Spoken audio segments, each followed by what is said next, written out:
ব্রিগেডে যাচ্ছি। আমি এই ছবিটা মোদি সরকারকে দিতে চাই। আর আমার পিছনে আছে আমাদের মহিলা মোর্চা, তাদের উদ্দেশ্য করে আমি দিচ্ছি, তাদের সবার উদ্দেশ্য করে। মানে প্রধানমন্ত্রীকে দেবেন, ওখানে মানে যাওয়া যাবে, পৌঁছতে পারবেন? এখন তো বলতে পারছি না। আচ্ছা, রাস্তা কিরকম তার উপরে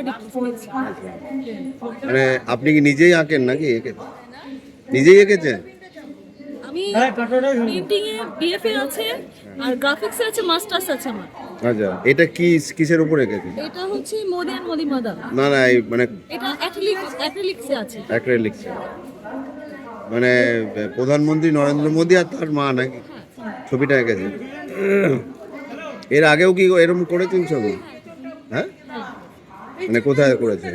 বাড়িতেই আছে। আমি কদিন পয়লা বৈশাখে একটা চন্দননগর স্ট্যান্ড থেকে হয়েছে একটা, আর চন্দননগর চার্চ থেকে একটা প্রোগ্রাম হয়ে গেছে পয়লা বৈশাখে।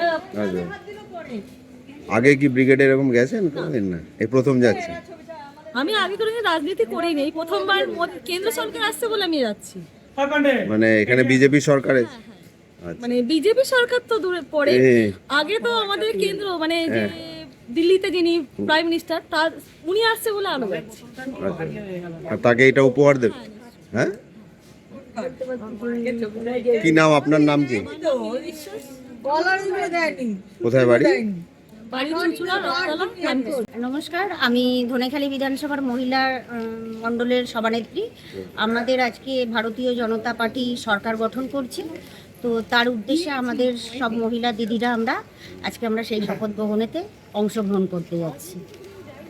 এতদিনের যে তৃণমূলের শাসন, সেই শাসনকে সরিয়ে নতুন সরকার হচ্ছে, আপনাদের মুখ্যমন্ত্রী হচ্ছেন শুভেন্দু অধিকারী, কি বলবেন, কিরকম লাগছে? মানে আমরা স্পেসিফিক্যালি আমরা মহিলারা এত মানে ভাগ্যবান হয়েছি যে আমাদের এই বিজেপি সরকারটা এবং আমাদের প্রধানমন্ত্রীর যে আদর্শ নীতি, সেই সরকার আমাদের এখানে এসে আমাদের মহিলাদের ওপর যা প্রভাব ফেলবে, আমরা মানে বিগ হ্যাপি।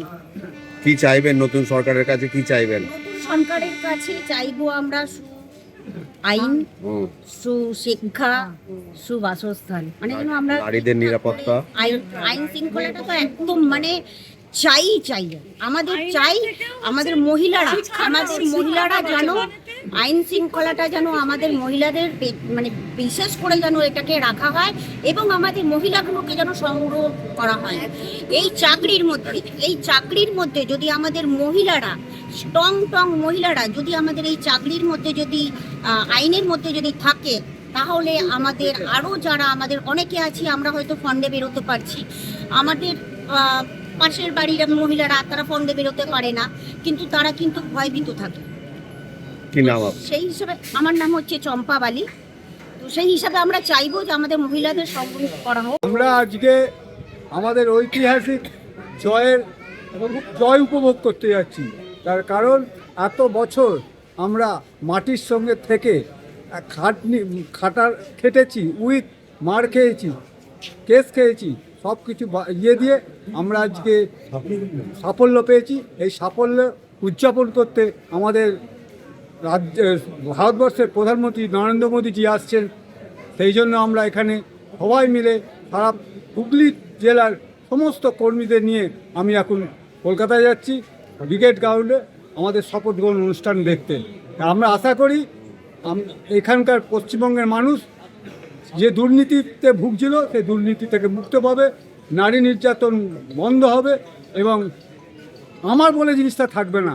আমরা সবাই মিলে কাজ করব, বাঙালি সমস্ত মানুষ, সবকা সাথ সবকা বিকাশ সবকা বিশ্বাস, এই নিয়ে আমরা চলি। জয় শ্রীরাম।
আচ্ছা, যে আমরা কিছু মনের ভাব প্রকাশ করবো সেটা আমরা করতে পারতাম না, সেই জন্য আমরা আজকে সত্যি এখন কি মনে হয় সেই স্বাধীনতাটা পাবেন? হ্যাঁ, আমরা আজ মনে হচ্ছে স্বাধীন হয়েছে। 1947 সালে যে দেশ স্বাধীন হয়েছে তখন কিন্তু দেশ স্বাধীন হয়নি।